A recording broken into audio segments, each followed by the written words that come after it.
সুপ্রিয় দর্শক, আমি অশোক।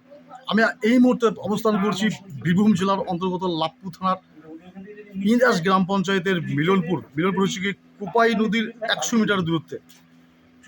মিলনপুর গ্রামে মাটির পাত্র, যে মাটির শিল্প, মাটির যে বিভিন্ন পাত্র তৈরি করা হয়, যে কুম্ভকার যাদেরকে বলি আমরা, সেই কুম্ভকারের বাড়িতে আমি এক দাদার বাড়িতে আমি এসেছি। আমি দেখাবো আপনাদেরকে যে মাটির পাত্র কীভাবে তৈরি করে। আমি কথা বলবো দাদার সাথে এবং আপনাদেরকে মাটির পাত্র কীভাবে, কাঁচা মাটিকে নিয়ে কীভাবে পাত্র তৈরি করে, আমি সমস্ত কিছু আমি দেখাবো। সঙ্গে দেখুন চলবেই।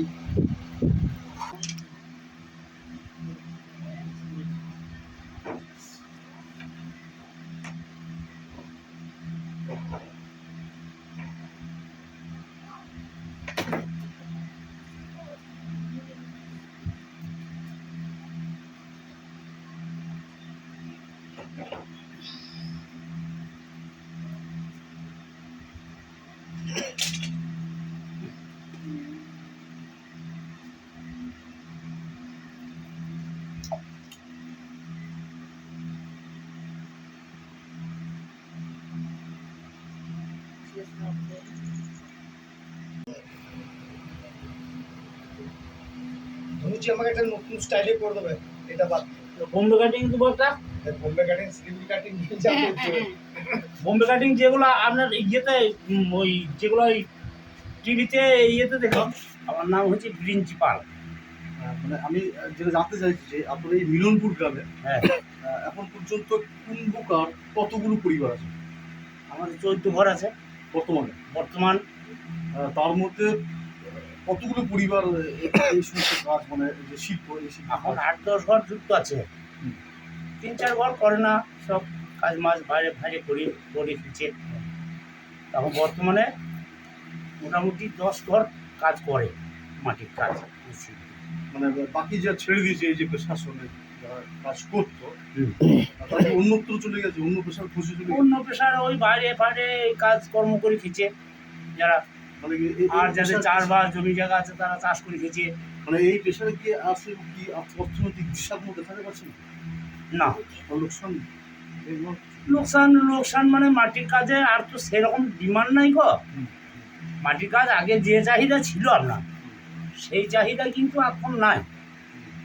এখন বর্তমানে খুবই কম মাটির কারবার।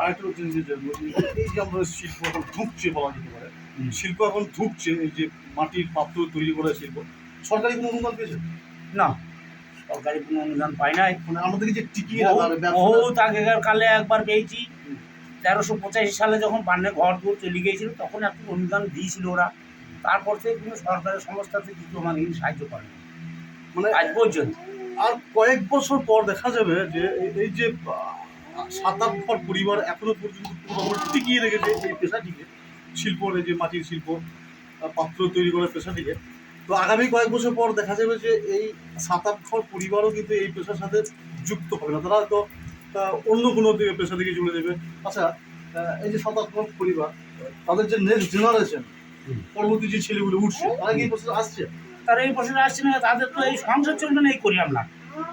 আগে যেরকম আমাদের বিক্রি ছিল, আগে যেরকম আমাদের সেল হইতো, সেরকম মাল সেল নাই।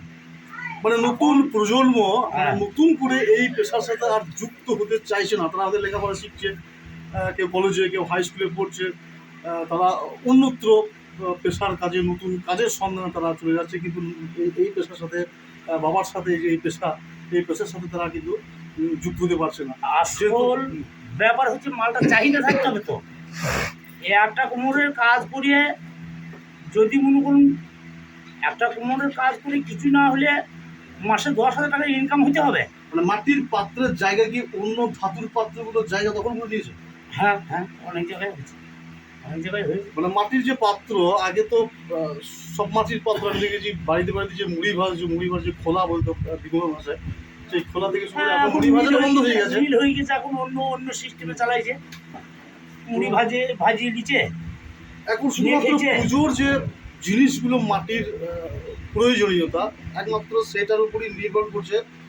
যখন সব পুজো থাকে, যেমন সামনে দুর্গা পুজো আসছে, বিশ্বকর্মা চলে গেল, এই পুজোর যেগুলো লাগবে, এই যে দেখাচ্ছে যে ধুনুচি ধূপকুচি থেকে শুরু করে ঘট, শুধুমাত্র এইগুলোই এখন, তাই তো? হ্যাঁ, এই নিয়ে আমাদের জীবিকা চলছে এখন, জীবিকা এই নিয়ে এখন। মানে এটা ছাড়া আর কি আর আর কিছু তো বিক্রি নাই। আগে ওই গরু ছানি খাবার পাতনা, যেমন হাঁড়ি মালসা কড়াই সব রান্না সামগ্রী জিনিস যা লাগতো, ভাত রান্না থেকে তারপরে সবজি তরকারি রান্না থেকে যা কিছু লাগতো সব মাটি পাত্র সরকারি হতো। অনুদান যদি একটু দিত তাহলে কি এই পেশায়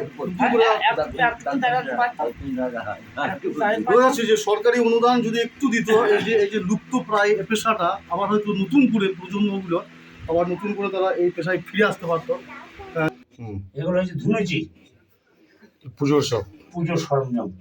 এগুলো হচ্ছে দেবাবলী লেগিনি সেই এটা এটা ঢাকনা, ওইটা আছে বোধ হয় আর একটা, ওই ঘরে আছে বোধ হয় সব ছোট প্রদীপ আছে, ও করেছি 300 মতন। আর এগুলো এইসব নানা রকম ধুপুসি আছে এগুলো।